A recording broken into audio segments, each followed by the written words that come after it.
Fala pessoal, tudo bem? Eu sou Mônica Damus, do Museu Ciência e Vida.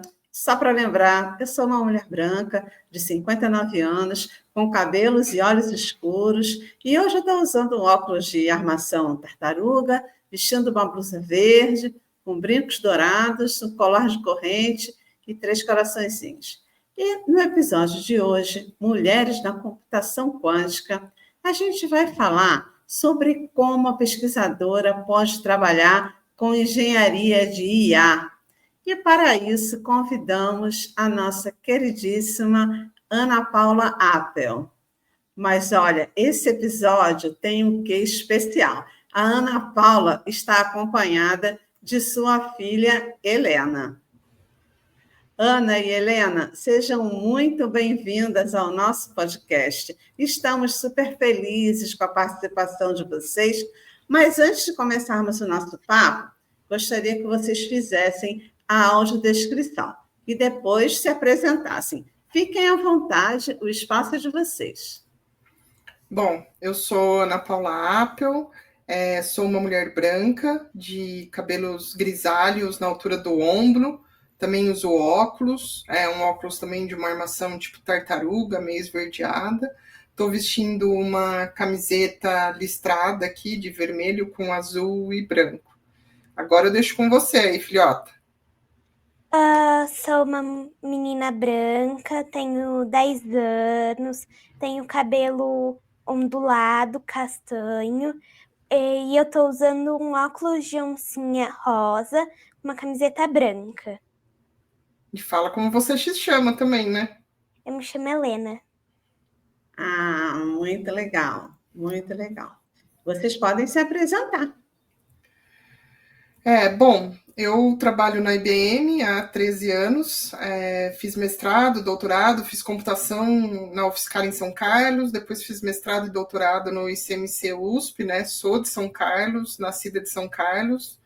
Trabalhei 1 ano como professora na Federal do Espírito Santo e estou há 13 anos na IBM, sempre trabalhei na área de ciência de dados, agora virou né, AI Engineering, e também nos últimos anos sou também embaixadora de computação quântica na IBM, né, que é um papel que eles dão quando um tema é muito especial. A IBM escolhe alguns porta-vozes para fazer o treinamento, para conseguir falar desse tema para clientes e parceiros. Eu ainda estudo, tô no 6º ano. Eu participo de um canal no YouTube com a mamãe, Crazy for... Vem que eu te explico. Vem que eu te explico. E eu acho que é isso. Gosta de ler, né? Bastante. E patinar, né? Muito legal. Muito bom ter você com a gente aqui, Helena. Então, maravilha, gente. A Ana Paula tem uma carreira incrível, né? E com certeza vocês vão ter muita coisa legal para nos contar. E a participação da Helena, né? Sem dúvida, torna o episódio ainda mais interessante. Bom, vamos começar falando sobre a opção da Ana Paula por essa área tecnológica, né?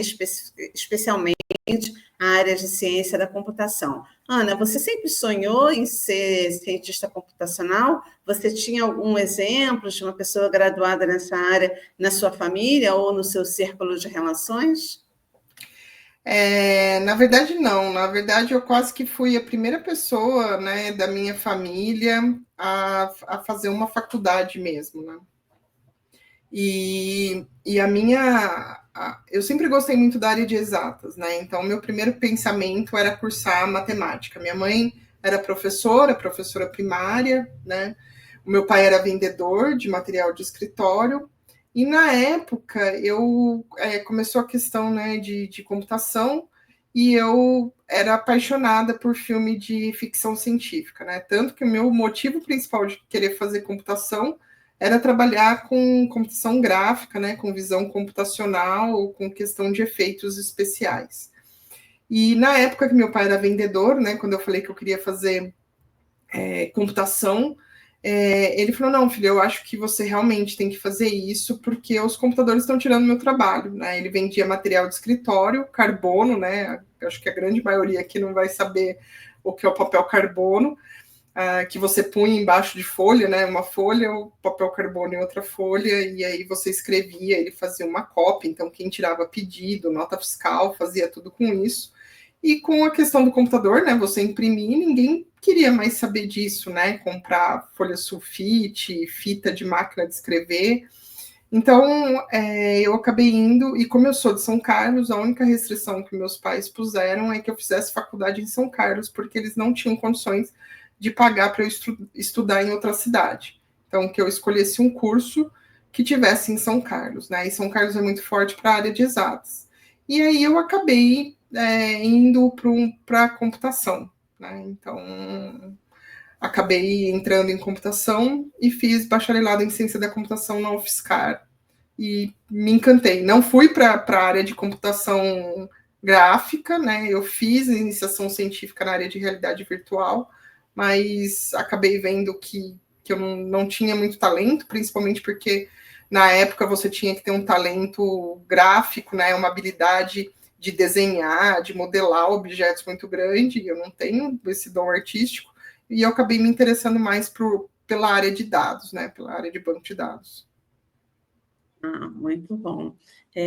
Bom, você cursou ciência da computação na UFSCar, né, como você disse, naquele campus lindo, né? Aliás, os dois campos de São Carlos são muito bonitos, né? Depois você fez mestrado e doutorado em ciência da computação na USP, né? Voltou para a UFSCar para fazer um pós-doutorado, e então teve, sim, experiências intensas, né, em universidades de ponta aqui no Brasil. Depois você fez, né, um estágio também nos Estados Unidos, na Carnegie Mellon University, né? E então você tem, né, essas vivências. Eu queria saber se você percebeu diferenças marcantes entre esses ambientes, né, especialmente na perspectiva de gênero. Conta para gente. Bom, assim, diferença tinha bastante, né? E conseguir estudar no exterior, né? Alguém que nasceu, sempre morou em São Carlos, foi realmente a realização assim de um sonho. E na verdade, assim, a gente via essa diferença, né? Não é que tanta diferença. A minha turma de bacharelado em ciência da computação, nós éramos 60 alunos, tinha bastante menina, tinha 12 meninas. Né? Depois, quando eu fui para o mestrado e para o doutorado, até que o laboratório que eu fiz, né, a gente até vinha uma quantidade maior, mas sempre a grande maioria eram homens, né? E aí a mesma coisa lá na Carnegie Mellon, né? Então tinha algumas meninas, mas eu lembro que no ano que eu estava lá, além de mim, só tinham mais 2 meninas. Meu orientador, ele tinha bastante aluno, acho que ele tinha cerca de uns 10 alunos, mas a grande maioria era homem, né? Então, mesmo assim, tinham 2 meninas, uma era turca e a outra era americana. E eu, que era brasileira, que estava fazendo um estágio. Tanto que eu lembro que ele pagou para a gente ir para uma conferência, e aí só uma das meninas que iam, a turca, e eu acabei dividindo o quarto com ela, porque a grande maioria era menino, né? Então, assim, você vê que essa questão de gênero, mesmo em outros países, ainda é bem marcante, né? Então, e se você pegar mesmo os outros alunos que tinham ido também fazer esse estágio na Carnegie Mellon, né, da época do meu orientador, a grande maioria era homens, assim. Então, não tem muito como escapar, né? Então, a gente sabe que a grande maioria ainda que vai para a área de exatas é uma grande maioria masculina. Legal. Atualmente você, né, trabalha como engenheira sênior de IA, né, dentro de uma das maiores empresas de tecnologia do mundo, né? Acho que todo mundo conhece a IBM. Então, a gente gostaria de saber como foi essa transição da carreira acadêmica que você tinha começado a trilhar lá na Federal do Espírito Santo, por exemplo, para uma empresa multinacional. E a gente quer saber também um pouquinho da sua rotina de trabalho. Como é o seu dia a dia? Na verdade é algo bem engraçado, assim, porque eu nunca planejei para uma empresa, né? Eu sempre pensei a minha carreira sempre para trabalhar na universidade, né? Então, a minha ideia era terminar e prestar um concurso na USP ou na UFSCar e continuar em São Carlos. Só que aconteceu que na época que eu terminei, não tinha nenhum concurso. Eu tinha prestado alguns concursos em universidades da região, e, na verdade, essa questão da UFS, porque não era no campus de Vitória, era no campus de São Mateus, que é norte do Espírito Santo. Eles fizeram um reaproveitamento de vaga, porque ninguém prestava concurso lá, né? E eu tinha ficado em segundo lugar no concurso de Alfenas, e aí eles fizeram um reaproveitamento de vaga e me chamaram. E na época eu tinha acabado de terminar meu doutorado, fazia uns 2, 3 meses que meu pai havia falecido, e eu falei, eu tenho que começar por algum lugar. Então, a ideia, na verdade, assim, nunca foi ficar lá de fato, até porque na época eu já namorava o Adriano, que é meu marido, né, o pai da Helena, e ele estava em São Carlos, ele era funcionário da USP, né, na área de TI, então a gente se conheceu na pós-graduação também, né, ele fazendo mestrado, e aí, na verdade, eu fui para lá. E aí, na verdade, eu comecei a prestar outros concursos, né? E quando saiu a notícia de que a IBM tinha criado um laboratório. Quando eu estava na Carnegie Mellon, é muito comum lá eles fazerem o estágio, né, de verão em empresas, né? Google, Microsoft, mesmo a IBM, em Nova York. Então, é muito comum você sair da universidade e fazer esses estágios em empresas. E aí eu fiquei pensando, né? Eu falei, de repente é uma boa oportunidade, né? Na verdade, eu pensei como uma oportunidade temporária, porque o laboratório era aqui em São Paulo. Eu nunca quis morar em São Paulo.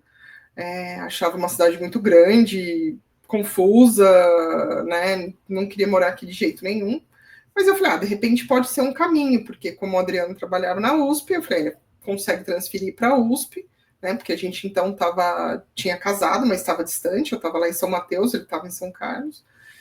E aí a ideia era eu vir para a IBM, ficar um tempo e prestar um concurso, de repente, sei lá, na USP, aqui em São Paulo, ou mesmo na USP em São Carlos, e voltar em São Carlos. Mas acontece que eu me encantei, né? Então, eu entrei em 2012 para o laboratório de pesquisas da IBM e fiquei 9 anos lá. E aí, em 2021, durante a pandemia, eu recebi um convite para ir para uma outra área que eles estavam criando, que chama Client Engineer, que é onde eu estou hoje, que é uma área que é mais voltada para atender cliente mesmo. Então, é uma área de pré-vendas, né? Então, eu deixei de ser pesquisadora e fui virar vendedora. E nessa área de pré-vendas, a ideia é que você prove para o cliente, que o cliente experimente a tecnologia IBM para resolver um problema. Então, a gente trabalha com o que a gente chama de piloto. Então, basicamente, a gente ajuda o cliente, né, numa solução de um problema de negócio. Dado essa solução, a gente escolhe um pedaço para mostrar para ele como a tecnologia IBM, né, ajuda ele a resolver esse problema de negócio. E como eu sou da parte de IA, né, então, cientista de dados, mudaram o nome, né, para AI Engineer, engenheira de IA, a ideia é usar a plataforma, né, do Watson, né, o Watson X agora, para ajudar o cliente a resolver esse problema de negócio. Então, basicamente, o meu dia a dia, como que é o dia a dia da mamãe, Helena? O que a mamãe faz o dia inteiro? Reunião. Então, tem bastante reunião, muitas reuniões com o cliente, workshop, para a gente, né, definir todo esse caminho. E claro que tem uma parte, né, quando a gente vai realmente para o desenvolvimento da solução, para a parte mais prática, né, mão na massa, aí, onde eu também faço essa parte técnica de desenvolvimento de solução. Mas muitas vezes, mesmo nessa parte de desenvolvimento, a gente tem bastante reunião, porque nós somos um time, e aí cada um vai fazendo um pedacinho, e todo mundo tem que se conversar, né? Então, É basicamente esse o meu dia a dia e como que foi essa transição. Então, assim, não foi nada planejado, não era o que eu tinha em mente de carreira. Eu falo que deu tudo errado, mas no final deu tudo certo, né? Muito rico esse seu depoimento, Ana Paula, e acho que ele vem justamente ao encontro do mote desse nosso podcast, né, que é mostrar mulheres que estão desenvolvendo muito bem suas carreiras fora da academia, né, porque isso, eu também passei por uma situação semelhante, que eu achava que eu ia para uma universidade, e acabei não indo, foi outra história, né, e é isso, né, a vida nos reserva surpresas, e eu acho que é muito importante a gente mostrar para as jovens esses outros caminhos, né, que a gente pode trilhar, né? E Sim, você, sim. né, tem essa formação de excelência, quer dizer, mesmo trabalhando, entre aspas, como vendedora, quer dizer, a sua formação de excelência, né, te permite alcançar esse espaço junto ao cliente, né? Quer dizer, a pessoa tem que ter uma formação muito específica para poder dizer, olha, nessa sua dor aqui do seu negócio tem essa solução,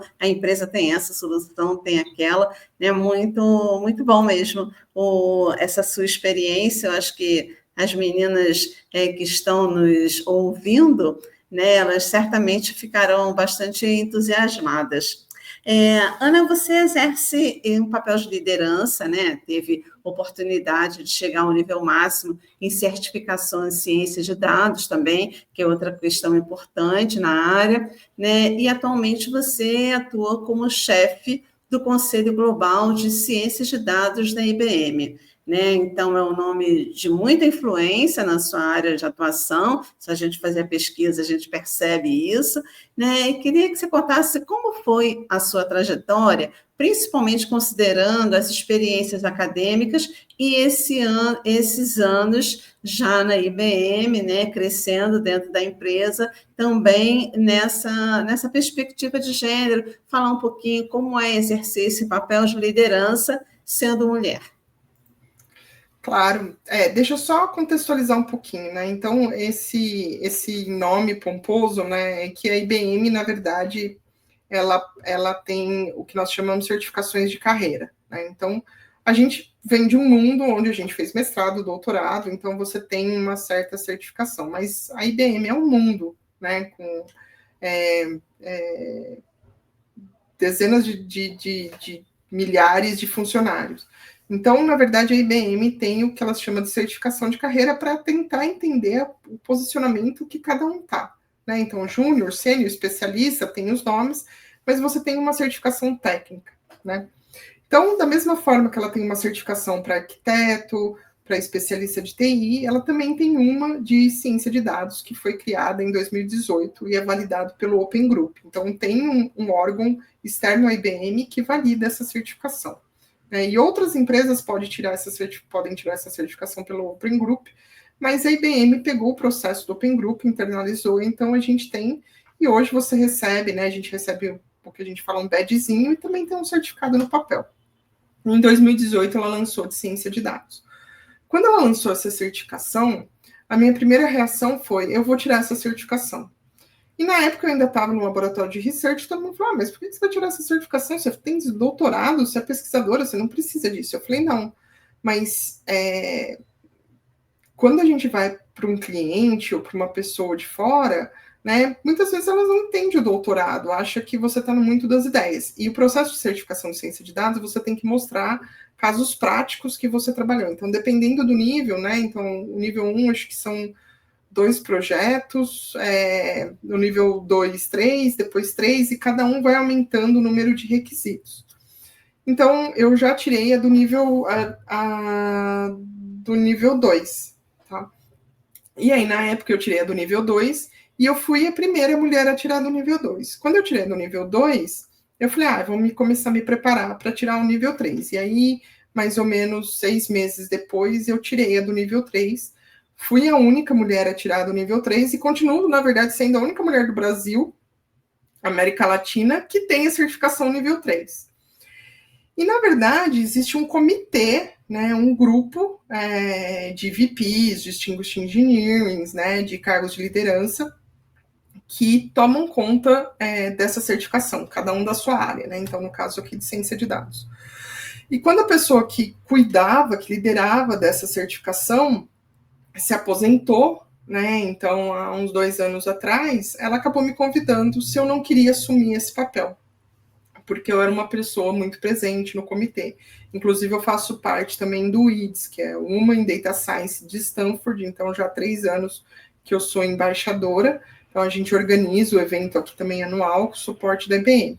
Então, por ser muito isso presente, ela pediu para eu liderar. E agora nós estamos numa mudança, né, por toda essa conta da questão da IA generativa. A gente está atualizando, né, os critérios da certificação. Inclusive, agora eu também faço parte do board do Open Group para essas mudanças. Essa notícia é mais fresca aí, vai fazer umas 2, 3 semanas que eu comecei a fazer parte disso, onde a gente está definindo essas diferenças, né? O que é ser um cientista de dados, o que é ser um engenheiro de IA, o que é trabalhar com engenharia de dados só, né? Então, todas as nuances, né, para ver quais são os requerimentos e o que se espera de cada um. Então, isso ajuda profissionais, principalmente quem não tem uma carreira acadêmica, quem não tem um mestrado e doutorado, a se certificar dentro da empresa e a conseguir crescer dentro da empresa numa carreira técnica. Então, isso é realmente para provar a questão técnica da carreira das pessoas, né?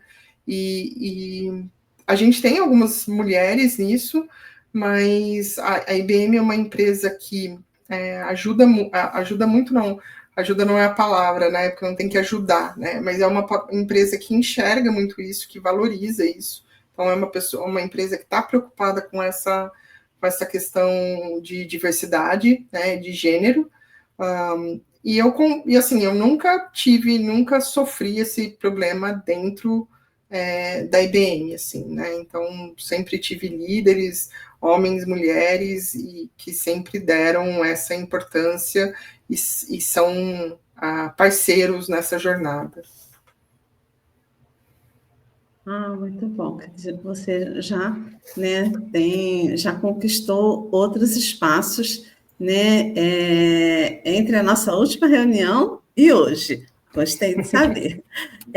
Bom, Ana, você possui, né, uma trajetória acadêmica de excelência, passou por formações em universidades de ponta, nacional, internacional, tem essas certificações que você falou, né, que te possibilitam, né, transitar, né, com tranquilidade na empresa. Que habilidades você entende que seriam importantes para chegar nessa posição que você ocupa hoje?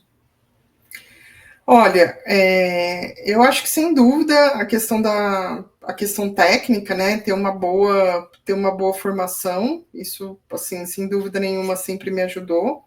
Mas hoje eu vejo muito uma questão de comunicação, né? Então eu acho que uma questão de você se expressar, de você saber pôr o seu ponto, né, de vista, né?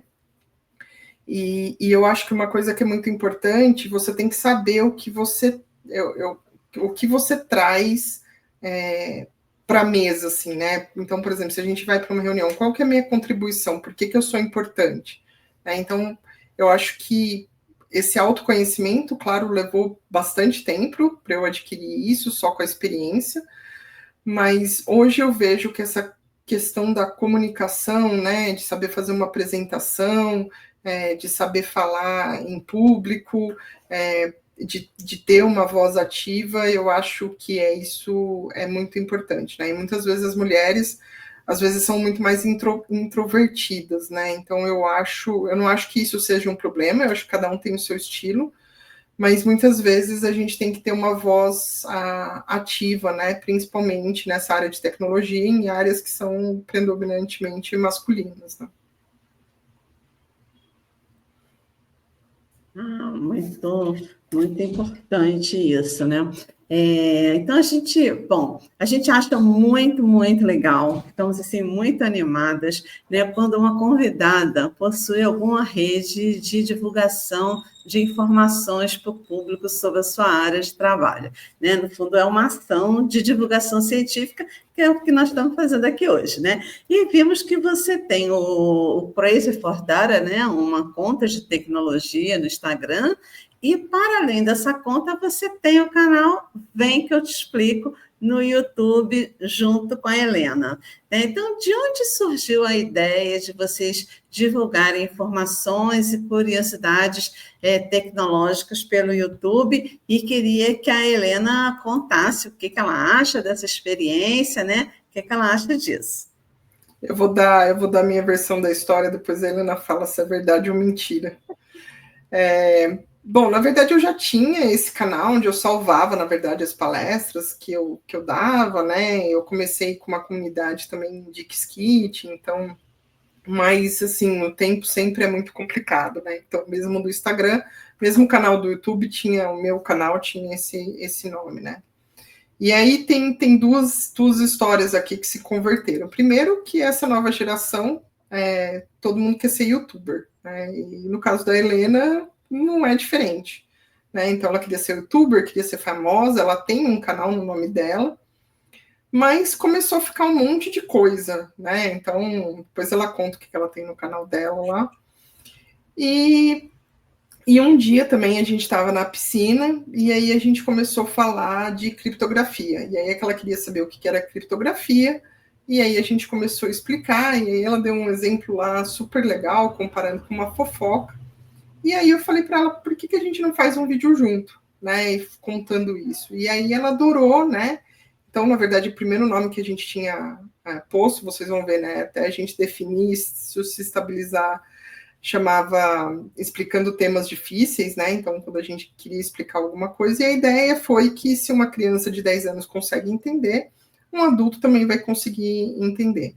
E aí, como ela queria sempre gravar vídeo comigo, eu falei, olha, eu topo, mas eu não vou ficar fazendo dancinha, nem jogo, nem nada, nem maquiagem.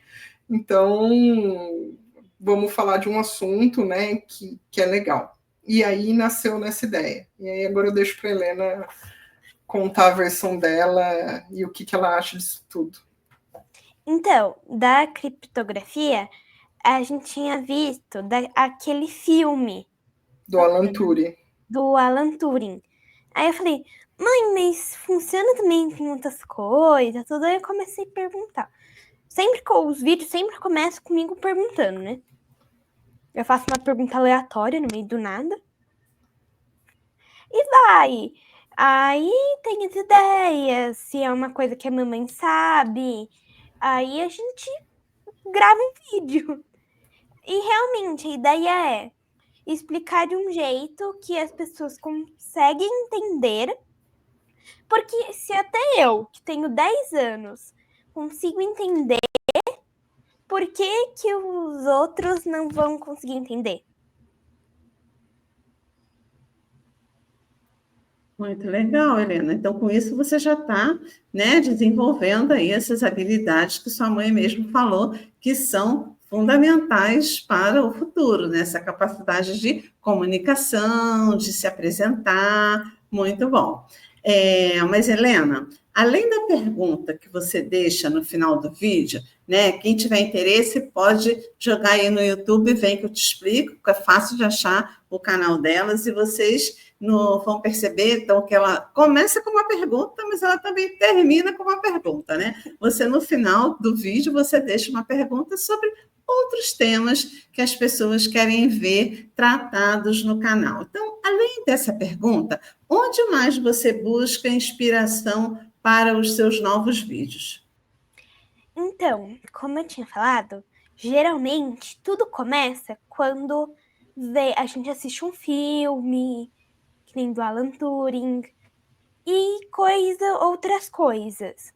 Geralmente começa com a pergunta que a gente faz no começo do vídeo. Então, ou algo que eu estou aprendendo na escola e eu quero saber mais, ou algo que surgiu na minha mente no meio do nada, geralmente no meio da noite. Ou algo que você escutou o papai e a mamãe falar, né? E os Que você leu. seus amigos também sugerem temas para você discutir?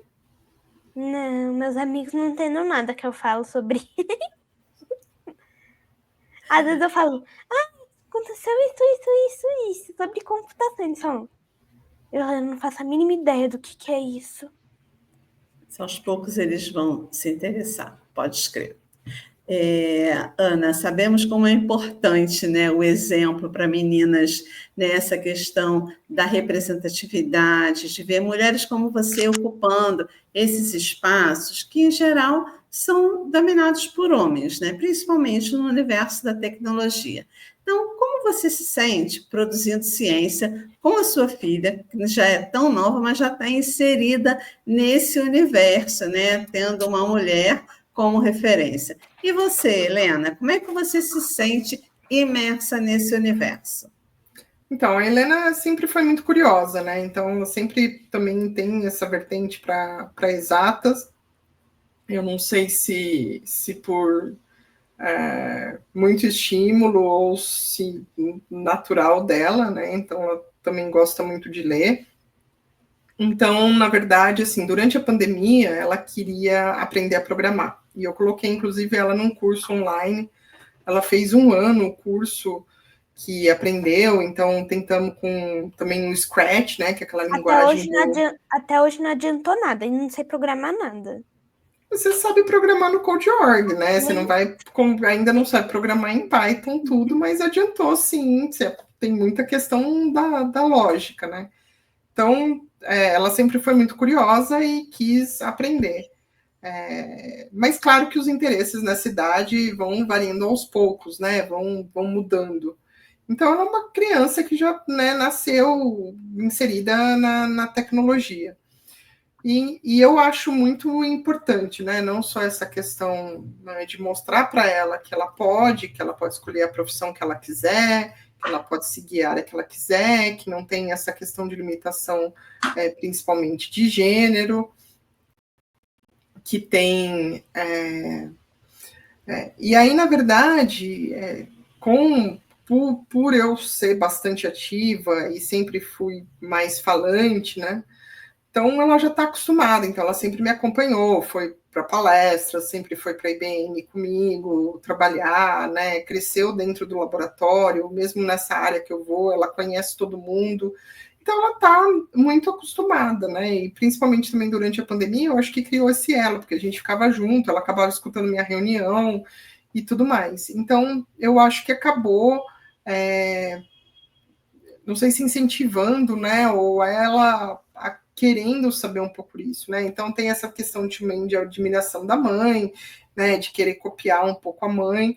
Então eu acho que esse canal assim é um ponto de conexão, né? E como ela falou, é uma questão muito importante, não só para crianças, né? Talvez criança não vai ver, mas outros adultos vêm, né? E na verdade eu usava um exemplo, né? Eu vou explicar como se eu estivesse explicando para minha mãe, né?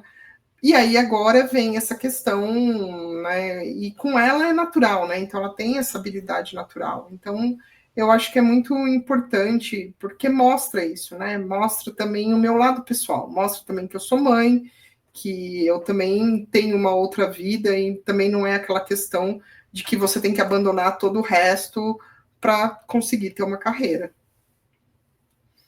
Mas e aí, Helena, o que você acha de tudo isso? No caso das palestras, tem umas palestras da mamãe que eu vou junto. Aí é até engraçado que no final, quando acaba a palestra, vai todo mundo falar com a mamãe. Aí depois de falar com a mamãe, vem todo. Não sei se não acho que vai embora. Vem falar comigo. Fala assim, eu te conheço. E eu não faço a mínima ideia de onde a pessoa é, né? De onde surgiu. Mas tudo bem. Eu te conheço. E é super legal, porque mostra, tipo, o quanto meninas tão como eu, jovens, podem ser, sim, inseridas nesse mundo. Então, podem sim estar lá. E que a mamãe também é mãe, né? Tem eu, tem a casa, Tem meus livros, bem pouquinhos. Só um pouquinho de livro. Mas eu acho que é super legal isso. Ah, que bom, Helena. Então você se sente à vontade nesse universo. Isso é muito bom. Ana, a gente está se aproximando, né, do final, então eu queria que você deixasse um recado, um conselho para as jovens que nos escutam e também que desejam, né, seguir essa trilha da ciência.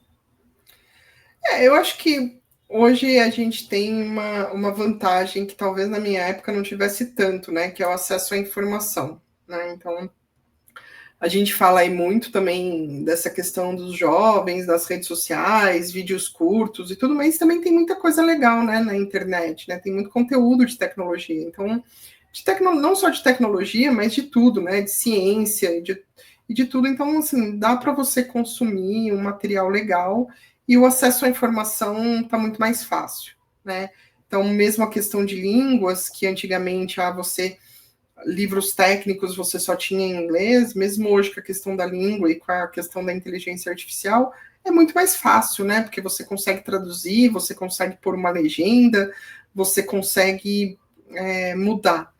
Então, eu acho que a curiosidade e a vontade de aprender, né? Então, eu sempre falo isso para a Helena, que é 99% transpiração e 1% inspiração. Então, ninguém nasce gostando de estudar, né? A gente aprende a gostar de estudar. Claro que tem pessoas que acabam aprendendo a gostar mais e outras menos, mas tudo é uma questão de hábito, né? Então, da mesma maneira que você toma banho, que você escova o dente, a questão de você estudar e você querer aprender coisas novas é importante. Então, a gente fala até tem aquele gráfico, né? Então, no começo você começa a aprender, você acha que sabe de tudo, depois você vê que você não sabe de nada, e quanto mais você aprende, você vê que mais coisas tem para aprender, né? Aquela famosa frase, né? Só sei que nada sei, que o universo é muito grande. Então, eu acho que manter essa curiosidade e a habilidade, né, de você estudar e aprender coisas novas são questões fundamentais, né? E hoje o acesso da informação é realmente muito maior do que era no passado. E você. Agora, Helena, você, né? Você como uma criança que convive muito de perto com tecnologia, como a gente já falou aqui, você tem uma mãe que trabalha com isso, que escreve patente. Que recado você deixaria para as jovens que estão pensando em carreiras que elas podem seguir? Que dica você dá? Sonhem, tenham ideias, não falem assim, isso impossível, eu não tenho talento para isso. Ninguém nasce realmente com um dom para alguma coisa. Pode ter mais facilidade, pode ser mais fácil alguma coisa, mas se quiser, pode sim conseguir. Obviamente, tem algumas coisas que vai ser muito mais difícil, mas tudo é difícil. Difícil trabalhar com música, desenhista, youtuber, tudo é difícil. Então, tem que ir, tem que tentar. Isso, tem que sonhar, né? Adorei essa sua, né? Você disse sonhe, isso é muito importante, né? Sonhar e não se limitar, tentar, né, Helena? Muito bom. Bom, agora a gente chega num momento aqui que a gente chama de momento ping-pong, né? Vou perguntar para vocês duas juntas. Eu faço uma pergunta e vocês dão a resposta. Então, uma música. Eu vou falar a música Basket Case do Green Day, que é uma música que eu gosto, ela é bem antiga, marcou a minha adolescência e eu gosto da banda até hoje. Pair of Your World, eu não sei pronunciar. Part of the World, que é a música da Ariel, certo? É uma música da Ariel, só que é a versão rock. Muito bom, Helena. Um livro para cada uma. Eu vou falar, olha, o último que eu li, que na verdade é de programação de computação quântica, né? Programando computação quântica com Python para o computador quântico da IBM, que foi lançado agora a versão 2 do Robert Loreto, que até inclusive é da IBM. E o meu, eu não consigo falar um livro só, como vocês podem ver, tudo atrás da mamãe é meu. Já li metade, já li tudo. Vou falar uma coleção, tá bom? Tá. É a coleção de Diário de uma Amizade Desastrada, da Meide. Ela é uma escritora brasileira. É super legal, é de fantasia. Me apaixonei por isso. Então, você já leu todos, né? Que lançaram. São 4 livros, né? São 1, 2 e 3 e são 4 livros ao todo. Muito legal. Então, um lugar? Olha, eu vou falar, tem um hotel em Itu que a gente vai, e aí, na verdade, é o meu lugar preferido, assim, então, é um lugar bem gostoso para relaxar, com piscina, que não precisa cozinhar, que a gente tira férias do fogão, e é um lugar que eu gosto bastante. Roller Dam é um lugar que eu vou para patinar. Ah, que delícia. E uma mulher que vocês considerem da hora? Olha, eu vou falar da Feifeli. A Feifeli ela era professora de Stanford, né? E ela foi responsável aí pelo boom da IA, né? Então, ela criou o conjunto de dados, né? O ImagiNet. Então, na época onde a IA vinha de uma questão, né? Do inverno de IA, então ninguém botava fé na IA, todo mundo achava que a IA não servia para nada. E o projeto dela por anos foi criar esse conjunto de dados para trabalhar com reconhecimento visual, né? Então, ela investiu bastante, assim, e na época era considerado realmente um projeto arriscado, né? Porque como não se acreditavam na IA, então não era algo que tinha visibilidade, né? Até que realmente, com as redes neurais profundas, né, o Deep Learning, ela conseguiu, graças a esse conjunto de dados, realmente treinar uma rede, e aí, desse trabalho dela, a inteligência artificial explodiu, né? Então, hoje ela faz parte até do board da ONU, para a questão da IA, e ela tem vários projetos sociais no sentido de democratizar a IA, da IA ser ética, e eu assisti uma palestra dela em 2019, quando eu fui fazer uma apresentação numa conferência que é só de mulheres, chamada Grace Hopper, que é em homenagem a Grace Hopper, né, que foi uma das mulheres pioneiras da computação, e eu vi uma palestra dela, né, e ela falando, né, de todos esses desafios, né, o desafio de conseguir financiamento para pesquisa, de manter a pesquisa, né, de liderar um grupo. Então, eu acho que é uma pessoa, apesar de ser muito distante, né, não é algo que a gente convive, mas eu acho que é uma mulher realmente da hora, que tem uma contribuição muito grande para a computação. A minha, eu convivo sempre, todo dia. Mamãe! É justo, Helena, muito justo. Ana e Helena, a gente está encerrando por aqui esse papo delicioso e nesse momento queria deixar aberto para vocês, caso vocês queiram falar mais alguma coisa, deixar mais alguma indicação, alguma informação. À vontade. Eu acho que, como a Helena falou, né, não deixar de sonhar, acreditar na sua carreira. Se você acha que está tudo dando errado, talvez o que pareça para você que está dando errado é o caminho certo e depois vai dar bom. E que também não tem problema se você desviar do caminho que você sempre pensou que seria o correto para sua carreira, né? Então eu acho que a gente tem que estar sempre aberta a mudanças, né? Então, a novos desafios, né? Eu acho que tem que sempre ter inspirações, seguir em frente, e não importa o que você faça, estude, preste atenção, leia. Leia muito bom, amo ler. E talvez sempre siga não precisa sempre ser a mesma carreira. Você pode imaginar, idealizar uma carreira perfeita. Mas aí, quando chega na hora, dá tudo errado. Aí você vai, pode mudar, remudar. Não tem idade para parar. Muito bom, obrigada, Helena. Bom, pessoal, estamos chegando ao fim de mais um episódio do Mulheres da Hora. Então, queria agradecer imensamente a presença da Ana Paula e da Helena. Foram palavras inspiradoras, um papo muito gostoso. E até o próximo episódio do Mulheres da Hora. Um beijo, tchau. Beijo, pessoal. Tchau, tchau. Não deixe de seguir a gente, hein?